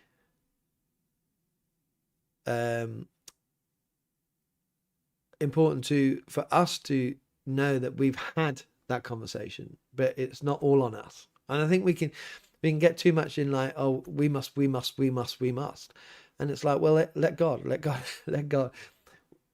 It might take them a while. They might even at the end just go, you know what, no. But I'd rather hold that balance of welcoming people, speaking to them in truth and love, and then for them to stay. So even if they say, Dan, I'm not going to change, but they're hearing the gospel. And we don't accommodate because they know what they're coming into. I used the analogy before. If you come to my house, if you come to the rectory, it's my rules. You're coming into my rules. Like if I come to your house, it's your rules. If you say, oh, right, in this house, we go to bed at 8 o'clock, that's it, and lights out, and I'll be like, wow, this is weird. That's about how am I going to get to sleep? But they're your rules. I have to respect that. That's what you do. I'm coming into your house. So there's nothing about accommodating. It's about welcoming in there. Billy's cracking. Keep getting adverts tonight. They should be only from every 30 minutes. I put it on for every 30 minutes, but sorry about that. But you are supporting the channel, which is good. I figured out. Oh, okay. I figured out that I could charge my watch while I'm doing this. It's a great time to charge my watch. It's at 100%. Hey, good news. I went out last Monday for a run, and I managed to do a whole run. Is my ankle fixed? No. Did it hurt later? No. Did I run for the rest of the week? No, a bit too busy. But I will go out again tomorrow, and it's me being a bit impatient, but it's so good that I can run. Okay. Mr. Baker, hello from Spain. Hola. Apologies for lateness. Been to dinner with your wife. That should be on, especially on Mother's Day. You treat the ladies. Miss Baker, I hope all Dan's flock and Dan are well. We are. We're now called Biffers. But you would have to go back to understand what that's about. Sorry, I love Wes Huff. He is very good. I wish I said this before. I'm just a very practical guy, and I try to answer questions. I'm not that theological when I compare myself to them, but I'm glad we got people out there who can do what he does, and people like that, Mike Winger and things like that. Han, hope not too late. No, you're not. We got a few minutes left. It's rushed by again. The trouble is with this, and it's really good. I love doing it, but my life is going quicker because these couple of hours, whew, that means feels like an hour. But it's Billy being around lots of people, and also the sharing of the peace with expectation to speak to others and shake hands can be really difficult when you are near spicy and find that difficult. Yeah, I can get that. And I think that's probably something that church has got to learn. And people, I've learned to say, stand if able, but there are those things. Neurospicy, sorry. You are neurospicy. Yeah, that would be difficult. The peace. A lot of people who aren't neurospicy don't like the peace anyway, as well. Paul Wayfarer, I'm sure in Leviticus it says the Lord abhors bans in church. Please do please not do it. Please don't do it. But we have our organs and things like this. But Leviticus, does that go through bands? Does it say bands, electric guitars? Apply now. We got organs. Where am I? Still Rocket Star. I love the older dears that insist on hugging you when they're whacking you. Always makes you smile. Yeah. Oh, they're genuinely just what they got brought up with them, aren't they? They're just genuinely just like that. It's not like, you know what I was doing today? So I realised years ago when I became a curate, when we bless people, we put a hand on them, and now I don't put my hand. No, I put my hand over them, like over their head, and I won't touch them. And I got to my daughter, and I realised, like, I just don't even touch my daughter. Like, how crazy it is that and it's just all this safeguarding and being accused and things like that. But the old dears are just, none of that. And it's lovely. We're too guarded. My wife said today, like, you're very guarded. And I think she said you don't hug, like, or anything like that. And I think it's just like, I wouldn't even go there nowadays because it's like just so, you could just get accused of all sorts of stuff, and you stop being that way. It's really sad. Pardon if it's not too late to ask a question, Rev Dan, but in the Anglican Church itself, doctrine-wise, is it Calvinistic, Reformed, or something else? Also, what is your personal stance on Calvinism as a whole? The 39 articles got Calvinism in there. I think they got Calvinism there, if I remember. One of them is 6 or something. I've got something like that. It talks about predestination. Is it? There are parts. It's reformed.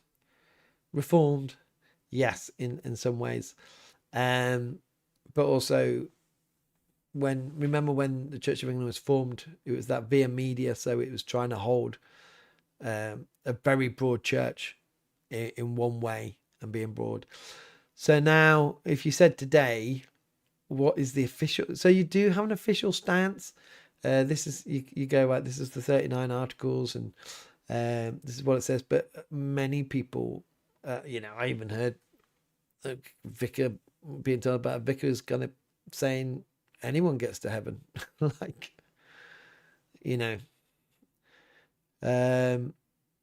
so doctrine-wise, I would go have a look at the 39 articles, and in there is about predestination, which would be more Calvinistic. What's my personal stance on Calvinism? I'm not Calvinistic. I'm not tulip. But I'm also, again, earlier on, Han, we were speaking about old earth, young earth creationalism. It's not a hill that I would die on.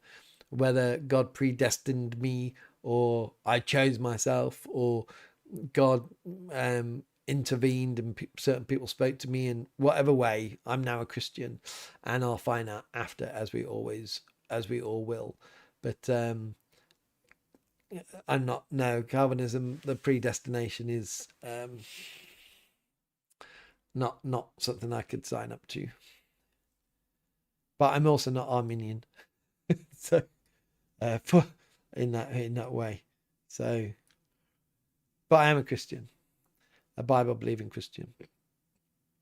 Zoe, if you come here illegally, you've broken the law straight away. You should definitely be detained. I'm all for legal immigration now, but the fact is, because people come in illegally, you have less chance of coming here legally now. It is true, but I do find, and I would absolutely stand by what I said before, of course, because I wouldn't have said it else. But I do find with the illegal immigration, and there, I think there's a lot of an intentionality of it. People talk about illegal immigration, but they also include in the unintentionality. I don't think they do it intentionally, but they're just not listening to what they're saying in the bigger picture. And I've heard people say, and I've gone, whoa. Well, remember, my wife is from Colombia, and she's a foreigner coming here, And I've gone, wow, like, wow. I don't think you're meant to say that, but you need to be careful in what you say, because you don't lump everyone together. And but I think that's just a reaction. That's just a reaction to what's going on, and that's a shame. But that's always going to happen. I'll be fair with that. I'll be. I don't think a lot of people are intentionally like that, but it can bring out bad things in people. Billy Craffy, your favourite quote of "In Not Of the World" feels so relevant. Yeah, we're part of God's kingdom, thank God. We live in the world, not of the world. God's on the throne. Let's just preach the gospel and help people. Mr. Baker, the Basilica Sagrada Familia is awesome beyond my expectation. Tells the story, a Christian story in stonework. Gaudi was devout, so it seems. 100th anniversary of his death this year. Kind of seems crazy how long it's taken this Sagrada Familia to be built, you know. And you kind of see it with some of the stonework being so new and against some of the old stonework. But yeah. But Billy's crafting. Is it wrong to be praying for Jesus to come back soon? I don't think it's wrong. Is it wise?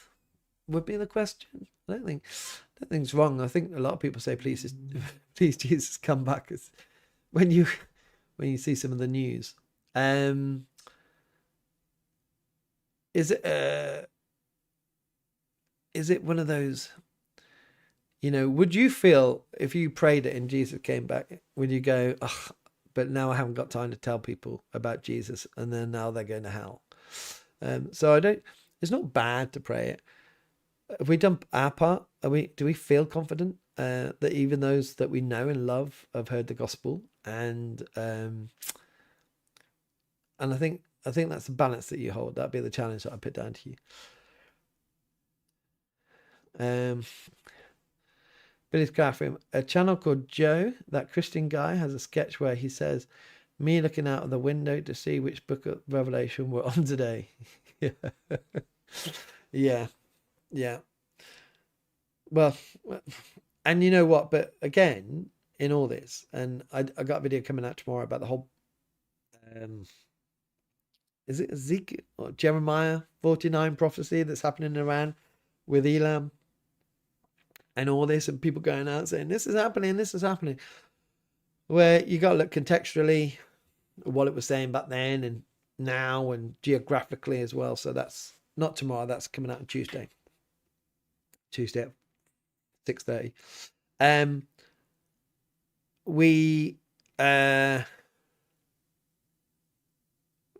We need to be just careful what's going on. But everybody would say in different timelines, the 1800s, 1700s, the 800s, the 400s, whatever, that we are in the last times. You know, I think a lot of people look contextually at where they are, look at the Bible and can read stuff into it. So it might not even be close. We might think it's bad, but then, you know, in 2,000 years time, Jesus could be coming back and then they know what bad is, and we'll be in heaven with Christians, and they'll be like, you thought you had it bad. Zoe, Presbyterians are Calvinist, but not hyper Calvinist. We still believe in free will. It'd be the free will bit that would is where I would struggle with Calvinism more. Russell Valerie, at that service I mentioned last Sunday night, one of the priests said as part of his sermon, to those with issues with immigrants should repent. Oh, really? So that those with issues should repent. Well, again, like, it's difficult because you can speak both sides of the argument. Is what?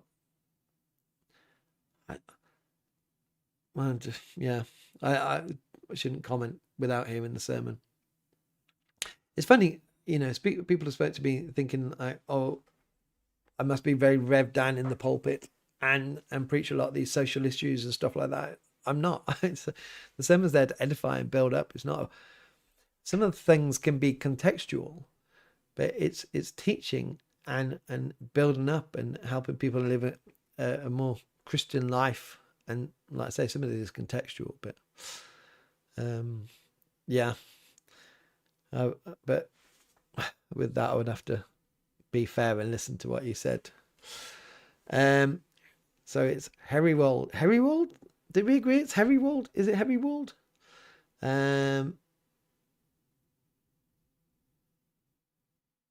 Oh, wait a sec. I'm just looking across by accident on my other chat.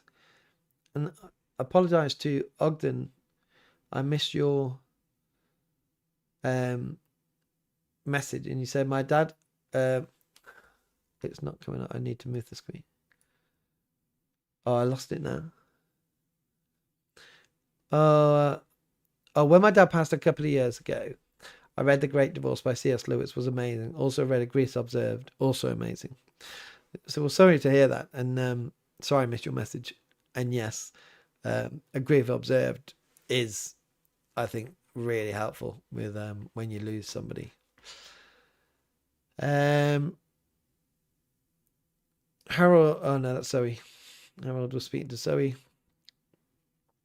Billy's craft room. I was asking Deacon Aaron on the topic of the creeds, and they said the creeds were written to clarify what our faith is, so we are all on the same page.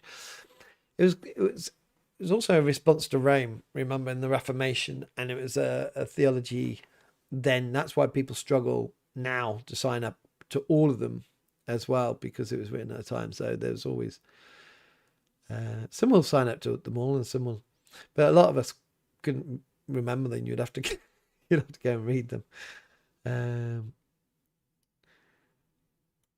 So you come to God's house, it's God rules. It is. Billy, appreciate these conversations. Paul Wayfair, thanks for your wisdom, much appreciated. What little there is, but I try to help.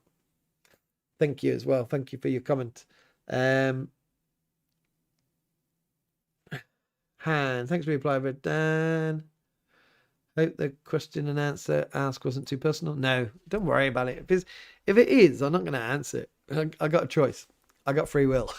so I can do that. So that's not a problem. But it does help. And I know people don't agree with everything I say, and that's fine as long as it's not a first order issue. If you are on here saying no, I don't believe that Jesus was raised from the dead, then we got that's a bigger problem. But other things like that, I know that people will be Calvinist, I know that people will be Arminian, I know that people will be Catholic and Baptist, and but we work through those things. We got something more in common. So a rocket star in Pirate Heaven, they send people to hell by walking the plank. Exactly. They go whoop. Mr. Baker, good point about praying for Jesus Christ to return before we have evangelized properly. And that makes it difficult for us. British Crawford, 10 p.m. if that matters to you. Oh, yes. Mr. Baker, it's 11 here. Wow. Ogden, thanks for Rev Dan, and no worries. Many chats to read. Thank you. Russell, it's pretty much just a statement he came out with. I felt rather uncomfortable, to say the least. You should, whatever the context is, you got to be careful what you say. Whether you need to repent if you've got to look what it was now. Luckily, you come up green still. Part of his sermon, one other priest said, as part of his sermon, to those with issues with immigrants, you should repent. But people will have different issues, though. So what he's just telling everybody, and it's not listening to their arguments. Some of the arguments are quite relevant, and even if not, you're putting yourself above them in a context that you shouldn't. It just doesn't sound good. But again, I shouldn't read too much into something that I'm not hearing. Right, it is after 10 o'clock, and it is Mother's Day.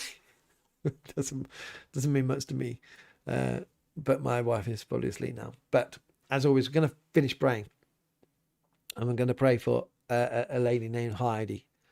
Oh, quickly. I don't know how to say you. Disfer TT. Hey Dan, my name is Gabe. I'm LDS and wanted to say I enjoy what you put out online. God bless. Thank you, Gabe. Thank you, Gabe. Appreciate you joining. Latter-day Saints. I don't agree theologically with you, and that's nothing to saying against you. I just don't see them as compatible with Christian faith. But I'm glad that you watch and keep watching. I don't want you to go away. I just want to know where you know where I am, but keep watching, keep learning in that sense as well. Billy's Catherine, many thanks for Dan, and peace be with everyone. Right, let's quickly just pray. Heavenly Father, we thank you for tonight. We thank you for the conversations. We thank you for the community. Lord, we are a diverse group of people from different walks of life, on different areas of the globe. But we thank you that you brought us together. As we come to this night, to the end, we do pray for Heidi. We pray for her family. Lord, as she comes to the end of her life, we thank you for all that she was, to her family and her friends, and to those people who have known her, and to the village. And Lord, be with her family in this time as they say goodbye, and may her end be peaceful. And may she rest in peace and rise in glory. Amen. So thank you for being with us, or me, or us and Jesus this night, and dipping in. And yeah, hit the like button. Yeah, I saw that last time. Hit the like button. If you're still here, quickly hit the like button, because when I went off, there wasn't too many likes, and it helps. It helps the algorithm, as they say. Right, I'm going to do this really smoothly now, because I never do. Right, night, and I'll see you next week. Bye.